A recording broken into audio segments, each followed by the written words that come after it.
നവാസിന് എന്ത് പറ്റിയതാണ്? ഇന്നലെ കൂടി വിളിച്ചതാണല്ലോ. ഇന്നലെ കൂടി മെസ്സേജ് അയച്ചതാണല്ലോ. കുറച്ച് ദിവസം മുൻപ് കണ്ടതാണല്ലോ. ഇതെല്ലാം പറയുന്നത് അദ്ദേഹത്തിന് പ്രിയപ്പെട്ട താരങ്ങൾ തന്നെയാണ്. താരങ്ങളല്ല, സഹോദരങ്ങൾ. അദ്ദേഹത്തിന് ഏറ്റവും വേണ്ടപ്പെട്ടവർ എന്നും അദ്ദേഹത്തിന്റെ ഒപ്പമുണ്ടായിരുന്ന, മിമിക്രിയിൽ ഉണ്ടായിരുന്നവർ തന്നെയാണ്. ലക്ഷ്മിപ്രിയയൊക്കെ ഈ വിവരം അറിഞ്ഞ് വീട്ടിൽ നിൽക്കുന്ന വേഷത്തിലാണ് ഓടി വന്നത്. ഈ വീഡിയോകളൊക്കെ കാണുമ്പോൾ നമുക്ക് മനസ്സിലാകും, ലക്ഷ്മിപ്രിയ ഉൾപ്പെടെയുള്ള നിരവധി താരങ്ങൾ അദ്ദേഹത്തിന്റെ മരണമറിഞ്ഞ് ഞെട്ടലോടെയാണ് ഓടിപ്പിടച്ചാണ് അവിടേക്ക് എത്തിയത്. എന്താണ് ഞങ്ങളുടെ നവാസിന് സംഭവിച്ചത് എന്നാണ് എല്ലാവരും ഒന്നടങ്കം ചോദിച്ചത്. കലാഭവൻ നവാസിന്റെ മരണവാർത്ത അങ്ങേയറ്റം ഞെട്ടിക്കുന്നതും ഉൾക്കൊള്ളാൻ കഴിയാത്തതുമാണെന്ന് നടൻ ഷാജു ശ്രീധർ പറഞ്ഞു.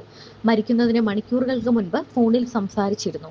ഉച്ചയ്ക്ക് ഏറെ സന്തോഷത്തോടെ ഫോണിൽ സംസാരിച്ചയാൾ വൈകിട്ട് മരിച്ചുവെന്ന വാർത്ത കേട്ടപ്പോൾ മരവിപ്പാണുണ്ടായത്. ഏറെക്കാലത്തിന് ശേഷമാണ് നവാസ് ഫോൺ വിളിച്ചത്. മണിക്കൂറുകളോളം വിശേഷങ്ങൾ പങ്കിടുകയും തമാശ പറയുകയും ചിരിക്കുകയും ചെയ്തു. സിനിമയിൽ നല്ല വേഷങ്ങൾ തന്നെ തേടി എത്തിത്തുടങ്ങിയെന്നും പ്രകമ്പനം എന്ന സിനിമയുടെ ചിത്രീകരണത്തിനായി കൊച്ചിയിലാണെന്നുമാണ് നവാസ് പറഞ്ഞത്. നവാസിന്റെ കുടുംബവുമായി അടുത്ത ബന്ധം പുലർത്തുന്നയാളാണ് ഞാൻ. മിമിക്സ് ആക്ഷൻ 500 എന്ന സിനിമയിലാണ് ഞാനും നവാസും ഒരുമിച്ച് അരങ്ങേറ്റം കുറിക്കുന്നത്. അന്ന് തുടങ്ങിയ യാത്ര ഇതുവരെ നീണ്ടു. ഒട്ടേറെ രാജ്യങ്ങളിൽ നൂറുകണക്കിന് മിമിക്രി പരിപാടികൾ, സ്റ്റേജ് ഷോകൾ ഒരുമിച്ച് അവതരിപ്പിച്ചു. ഞങ്ങൾക്കൊപ്പം കോട്ടയം നസീറും ഉണ്ടായിരുന്നു. നവാസിന്റെ വിയോഗം ഏറെ വേദനിപ്പിക്കുന്നതാണെന്നാണ് അദ്ദേഹം പറഞ്ഞത്.